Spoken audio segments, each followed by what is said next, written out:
6 on this Friday. I'm Erica Thomas. And I'm Darren Bobb. Arkansas State Senator Jason Rapert is among a group of lawmakers who are working now to pass laws that would stop people from crossing state lines to get abortions. 5 News reporter Catherine Gilker tells us why this lawmaker thinks this legislation is needed and how others on the other side are speaking out. Senator Jason Rapert, who is a Republican representing Conway, is also the president of the National Association of Christian Lawmakers. The group is working on legislation across the country that would go after what he calls woke corporations that are trying to spend money creating an abortion tourism industry. We're not trying to prevent women from being able to cross state lines for health care. That's fine. We are also not targeting and criminalizing women at all. What we're doing is going after people that are trafficking individuals for the purposes of an abortion. Rapert says we have laws that prevent people from taking a minor across state lines and trafficking.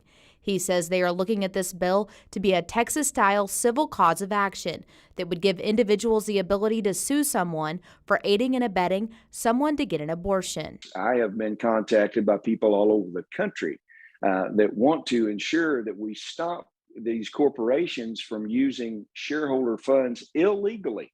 Shareholder funds are not meant to be used to pay for abortion trafficking. In fact, it's pretty sinister in my opinion. Senator Greg Leding is a Democrat who represents Fayetteville.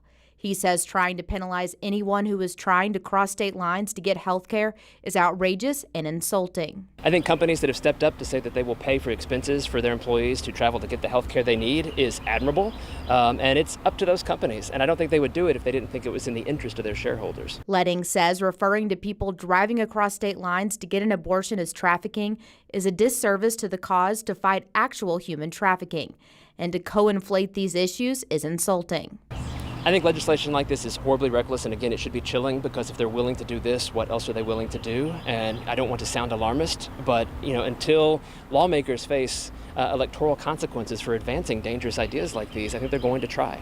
And so I would just hope that everybody's paying attention and not dismiss some crazy idea, because it's very likely that a lawmaker somewhere will try it. Covering news where you live, Catherine Gilker, 5 News. Now, there have been talks of a special session happening this summer, but if the governor does not call one, this bill could not be introduced until the next legislative session starts in January. We did reach out to Planned Parenthood Great Plains. In a statement from President and CEO Emily Wales, she says, in part, instead of a play for cheap headlines, we suggest, Senator Rapert, take time to listen to Arkansans who have survived sexual assault and trafficking. A government should not dictate where individuals can travel, what care people can receive, or what personal decisions are best for those they claim to serve. Meanwhile, Governor Asa Hutchinson